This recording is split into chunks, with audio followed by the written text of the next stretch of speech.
ತಮ್ಮೆಲ್ಲರಿಗೂ ಪತ್ರಿಕಾಗೋಷ್ಠಿಗೆ ಸ್ವಾಗತವನ್ನು ಕೋರ್ತಾ, ಇವತ್ತು ನಾವು ಪತ್ರಿಕಾಗೋಷ್ಠಿ ಕರೆದಿರ್ತಕ್ಕಂಥ ಉದ್ದೇಶ ಇಷ್ಟೇ.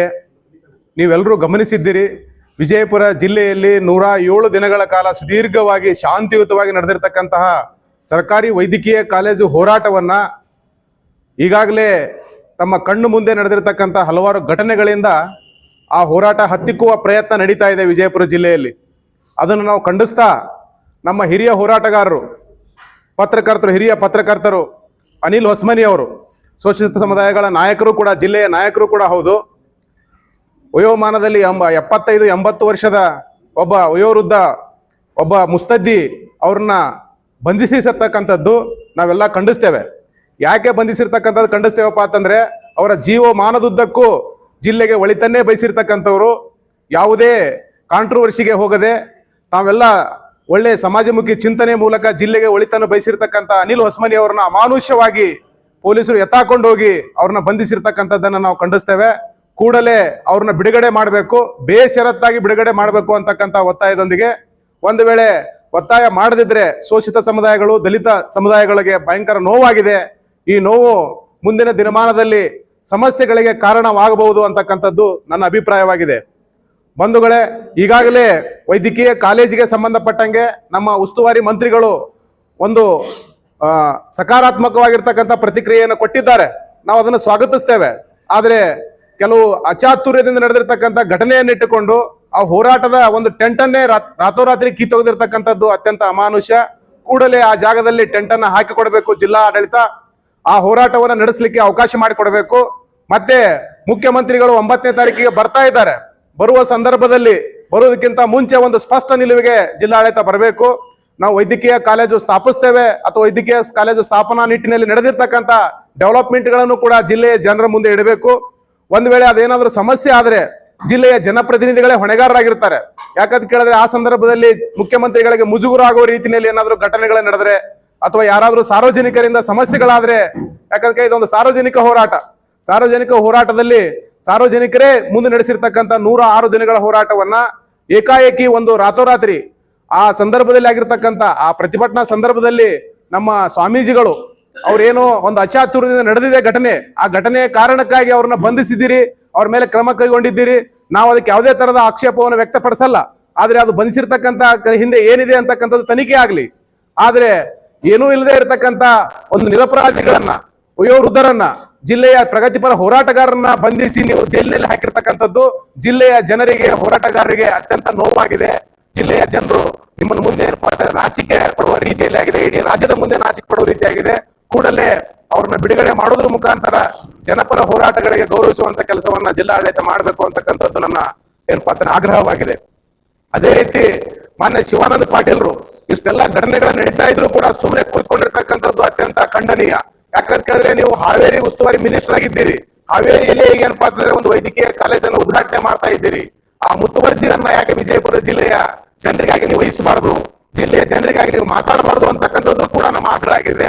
ಕೇವಲ MB ಪಾಟೀಲ್ ಮೇಲೆ ಹಾಕಿ ಕೂತ್ರೆ ಸುಮ್ಮನೆ ಆಗಲ್ಲ. ಯಾಕಂದ್ರೆ MB ಪಾಟೀಲ್ ಉಸ್ತುವಾರಿ ಮಿನಿಸ್ಟ್ರು, ಅವರು ಅವ್ರ ಮೇಲೆ ಒತ್ತಡ ಹಾಕ್ತಕ್ಕಂಥ ಸರಿ ಇದೆ. ಆದ್ರೆ ನಿಮ್ಮದು ಕೂಡ ಅಷ್ಟೇ ಹೊಣೆಗಾರಿಕೆ ಇದೆ. ಈ ಜಿಲ್ಲೆಯನ್ನು ಪ್ರತಿನಿಧಿಸ್ತೀರಿ, ಆ ಜಿಲ್ಲೆಗೆ ನೀವೇನಪ್ಪ ಉಸ್ತುವಾರಿ ಮಂತ್ರಿಗಳಾಗಿದ್ದೀರಿ.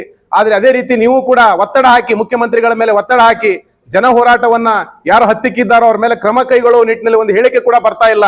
ಏನಪ್ಪಾ ಅಂತಂದ್ರೆ, ಜಿಲ್ಲೆಯ ಎಲ್ಲ MLA ಗಳು, ನೀವು 8 ಜನ MLA ಗಳಿಗೆ ನಿಮ್ಗೆ ಹೊಣೆಗಾರಿಕೆ ಬೇಕು, MLC ಗಳಿಗೂ ಕೂಡ ಹೊಣೆಗಾರಿಕೆ ಬೇಕು.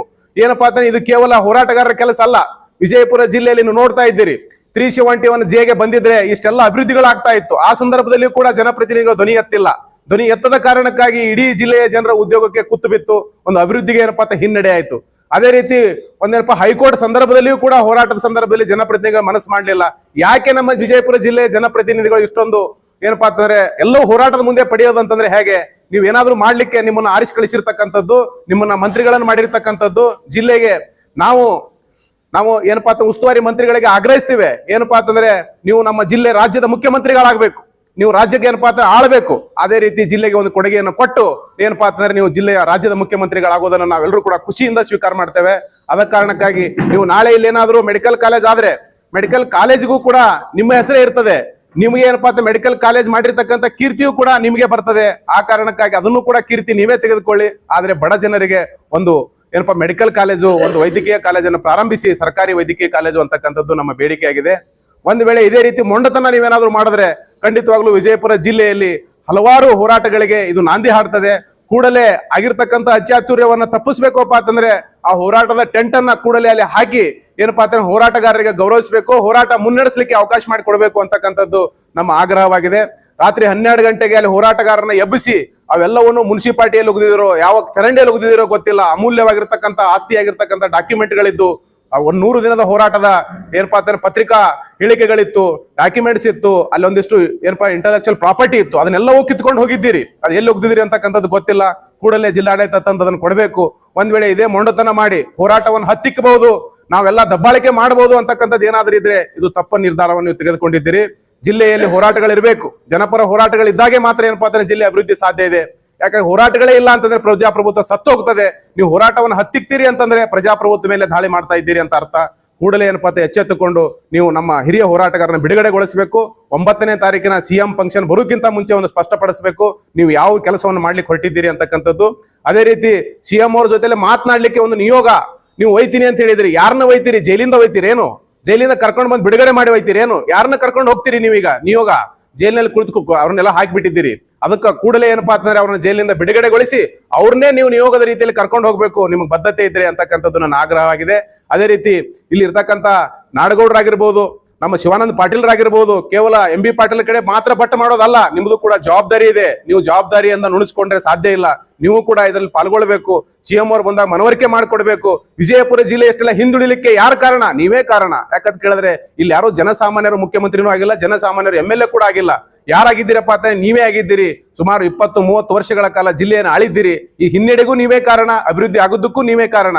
ಅಭಿವೃದ್ಧಿಯ ಕಿರೀಟವು ನೀವೇ ಹೊರಬೇಕು, ಹಿನ್ನಡೆ ಆಗಿರ್ತಕ್ಕಂಥ ತಪ್ಪನ್ನು ಕೂಡ ನೀವೇ ಹೊರಬೇಕಾಗ್ತದೆ. ಆ ಕಾರಣಕ್ಕಾಗಿ ನೀವು 75 ವರ್ಷ, ಸ್ವಾತಂತ್ರ್ಯಕ್ಕೆ 75 ವರ್ಷ ಆಯ್ತು. ಆದ್ರೆ 75 ವರ್ಷದಲ್ಲಿ ಜಿಲ್ಲೆ ಆಳಿರ್ತಕ್ಕಂಥವ್ರು ಯಾರು? ಜಿಲ್ಲೆಯಲ್ಲಿ ಅಧಿಕಾರದಲ್ಲಿ ಇರ್ತಕ್ಕಂಥವ್ರು ಯಾರು? ಅವರೇ ನೀವೇ ಆಗಿರೋದ್ರಿಂದ ಆ ಎಲ್ಲ ಹಿನ್ನಡೆಗೂ ಕೂಡ ನೀವೇ ಕಾರಣರಾಗ್ತೀರಿ. ಆ ಕಾರಣಕ್ಕಾಗಿ ಅದನ್ನೆಲ್ಲ ತಪ್ಪು ತಿದ್ದುಕೊಳ್ಬೇಕಪ್ಪ ಅಂತಂದ್ರೆ ಕೂಡಲೇ ಏನಪ್ಪಾ ಅಂತಂದ್ರೆ ನೀವು ಈ ವೈದ್ಯಕೀಯ ಕಾಲೇಜನ್ನ ಪ್ರಾರಂಭಿಸುವುದರ ಮುಖಾಂತರ ಈ ಜಿಲ್ಲೆಯ ಜನರಿಗೆ ಒಂದು ಸಿಹಿ ಸುದ್ದಿ ಕೊಡ್ತೀರಿ ಅಂತಕ್ಕಂಥ ಭರವಸೆ ಇದೆ. ನಾವು ನಮ್ಮ ಜಿಲ್ಲೆಯಿಂದ ಒಬ್ಬ ಮುಖ್ಯಮಂತ್ರಿ ಆಗ್ಬೇಕು ಅಂತಕ್ಕಂಥ ಆಸೆ ಇದೆ. ಯಾಕಂದ್ರೆ ಮುಖ್ಯಮಂತ್ರಿ ಆದಾಗ ಮಾತ್ರ ನಮ್ಮ ಜಿಲ್ಲೆ ಅಭಿವೃದ್ಧಿ ಆಗ್ತದೆ. ಅದು MB ಪಾಟೀಲ್ರಿಗೆ ಅರ್ಹತೆ ಇದೆ.